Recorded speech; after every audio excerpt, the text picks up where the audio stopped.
Magbuntag ug hinumol ang akong uyab sa iyaha. Maayong adlaw kanimo DJ Sam ug sa imuhang mga followers. Ingon man usab sa imuhang libuan ka mga viewers ning imong programa. Tawagan na lang kog Loisa. Gusto pud ko nga mangayo og tambag gikan sa imong mga followers. Kalabot ni nga akong gihambin nga problema karon. Kabalaka, kung baga. Kabahin ni nga akong nauyab ba? Nga na-meet lang pud nako sa eskwelahan nga akong gitrabahuan.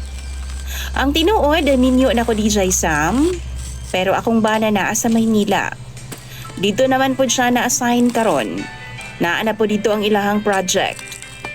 Construction worker man god ang akong bana. Di gid siya magpundog sa kalugar. Kung asa ang project, tuwa pud siya. Usahay naa siya sa Visayas ug usahay pud Mindanao. Pero karon naa siya sa Maynila, DJ Sam. Naa dito sa Luzon ang ilang proyekto. Pero kami sa iyang mga anak nagpabilin mi diri sa Cebu. Naa na mi duha ka mga anak, DJ Sam, 7 ug 8 years old.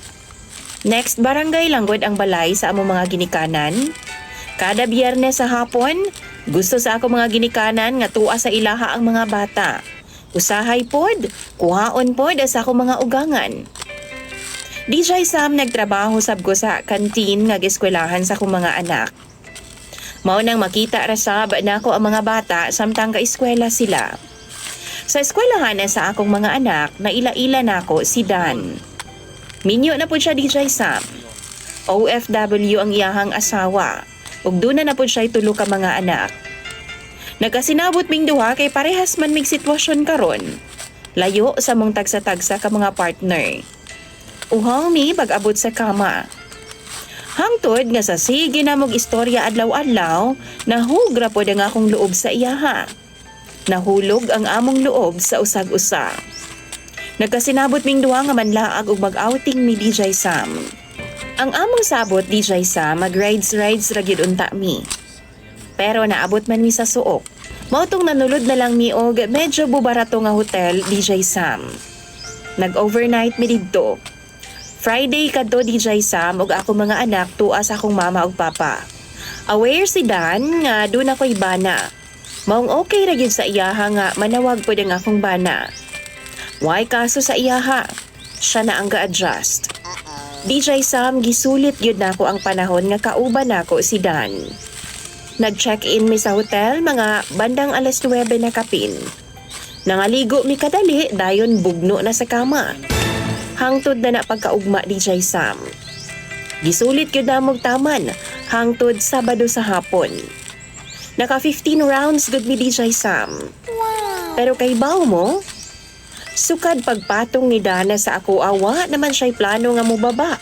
Seriously? Sige na lang siya humol DJ Sam. Subli na mo tong gibuhat. Matag Biyernes sa gabi jud na. Kanang human og tawag sa akong bana mo ikyas dayon ko DJ Sam ug mag-lodge dayon ming duha. Magbuntag na pud na siya humol sa akong ibabaw. Usahay, musulod na siya sa among balay og kalit DJ Sam. Magabi kanang ningaw na bitaw kaayo ang palibot. Ako raman kay wa man ang mga bata. Kay baw mo DJ Sam, bisan tago-tago, bisan naa na ko'y bana pero malipayon baya kay ko ni Dan. Pero mahadlok lang jud ko. Kay inig kagabi bitaw nga magkita ming duha. Di naman gud siya mubaba sa akong ibabaw DJ Sam. Pirmi na lang nakapatong. Pansak na lang pirmi iyaha. Tapos magbuntag na uhangtod manguli mi ba? Bisan paghalos magtuig na namo ning gibuhat DJ Sam. Pero mahadlok yun gihapon ko. Basin unya og moabot ang time nga malak siya ba? Di na unya matangtang ba? Naba ingon ana nga mahitabo? Naabay na hitabo nga ingon ana nga nabalaan ninyo? Mao gyud nga akong gikahadlukan. Pero posible ka na? Makulbaan kayo ko din siya Sam. Kay dako jud kayo kauwawan o galing man. Sa makatubag, palihog daw ko bi sa comment section. Kay ako nang pambasahon. Imong sender og follower DJ Sam, Loisa.